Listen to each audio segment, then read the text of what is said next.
नोएडा और ग्रेटर नोएडा के घर खरीदारों को सरकार राहत देने की तैयारी कर रही है। जिन बिल्डरों पर अथॉरिटी का बकाया है, उनके बनाई बिल्डिंग्स में रहने वालों को सरकार राहत देने की तैयारी में है। खबर पर ज्यादा डिटेल्स लेते हैं जी मीडिया संवाददाता अमरीश पांडे से।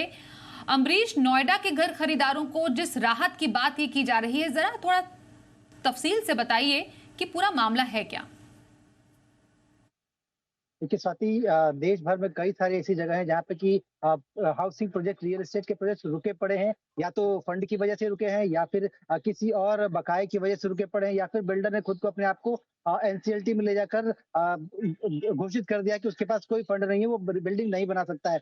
ऐसे में वो तमाम लोग जो घर के सपने के साथ आगे बढ़ रहे थे, वो एक लिम्बो सिचुएशन में है, और उनको ही राहत देने के लिए सरकार ने एक कमेटी बनाई थी, जो कि अमिताभ कांत, जो कि G20 के शेरपा भी हैं, नीति आयोग से हैं, उनकी अध्यक्षता में कमेटी बनी थी। कमेटी ने सुझाव दिया था कि इस तरह के कुछ स्टेट वाइज या फिर रीजन वाइज हम आगे बढ़ सकते हैं, जिसको लेकर उत्तर प्रदेश सरकार के साथ एक बड़ा प्लान साझा किया गया था, जहां ये कहा गया था कि अगर बिल्डिंग 90% तक कंप्लीट है और अगर बायर रहना चाहता है, तो उसको बिना ऑक्यूपेशन सर्टिफिकेट के उस बिल्डिंग में रहने दिया जाए। उससे फायदा ये होगा कि उसको रेंट नहीं देना पड़ेगा और वो ईएमआई के साथ आगे कंटिन्यू कर सकता है। एक बचत उसके पास होगी। और इसके साथ साथ अगर प्रोजेक्ट कंप्लीट करना चाहता है बिल्डर, तो सरकार या रेरा उसकी मदद करे और उसके हिसाब से उसको आगे बढ़ाया, ताकि वो प्रोजेक्ट जल्दी पूरा हो। अगर ऐसा कुछ होता है कि प्रोजेक्ट जो है 80% ज्यादा कंप्लीट है और बायर्स खुद एक एसोसिएशन बना के ये चाहते हैं कि उस प्रोजेक्ट को वो कंप्लीट करना चाहते हैं, या बिल्डर से मदद लेके या फिर बैंक से अपना लोन बढ़ाकर, तो उसके लिए भी आगे आया जाए। तो कुल मिलाकर 3 से अधिक चरणों में इसको पूरा करने की बात चल रही है।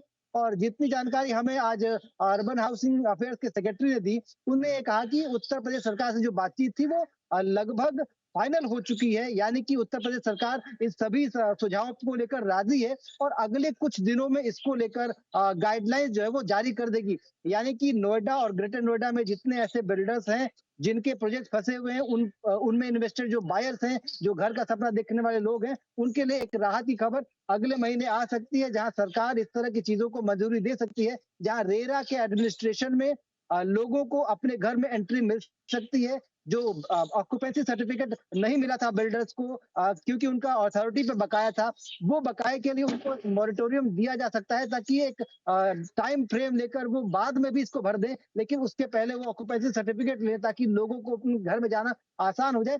ये सब कुछ आज हो जाएगा। इसके अलावा एक और अहम बात जो मैं बताना चाहता हूँ, देश के तमाम उन लोगों को जो कि अलग-अलग शहरों में किराए पे रहते हैं, उनके लिए प्रधानमंत्री मोदी ने 15 अगस्त को लाल किले की प्राचीर से ये घोषणा की थी कि तमाम ऐसे लोग जो किराए पे रहते हैं, जिनके पास अपना घर नहीं है, उनको अपना घर देने के लिए हम एक नई योजना लेकर आ रहे हैं। तो उस योजना का खाका लगभग तैयार हो चुका है और सितंबर महीने के पहले हफ्ते में उसका ड्राफ्ट जारी कर दिया जाएगा। यानी कि वो योजना बनकर तैयार हो चुकी है और जल्द ही कैबिनेट की मंजूरी के साथ वो योजना सबके सामने आ जाएगी। उस योजना में जो जानकारी मिली उसके अनुसार इंटरेस्ट सबवेंशन की बात कही गई, यानी कि लोन की पूरी अवधि के दौरान इंटरेस्ट में कुछ विशेष तरीके की छूट दी जाएगी, ताकि घर बनाने का आपका सपना आसान हो। सरकार की तरफ से यही मदद की जा सकती है और ये मदद उस योजना के तहत दी जाएगी। स्वाति। जी, धन्यवाद करेंगे आपका अमरीश, इस पूरी खबर पर ज्यादा जानकारी देने के लिए।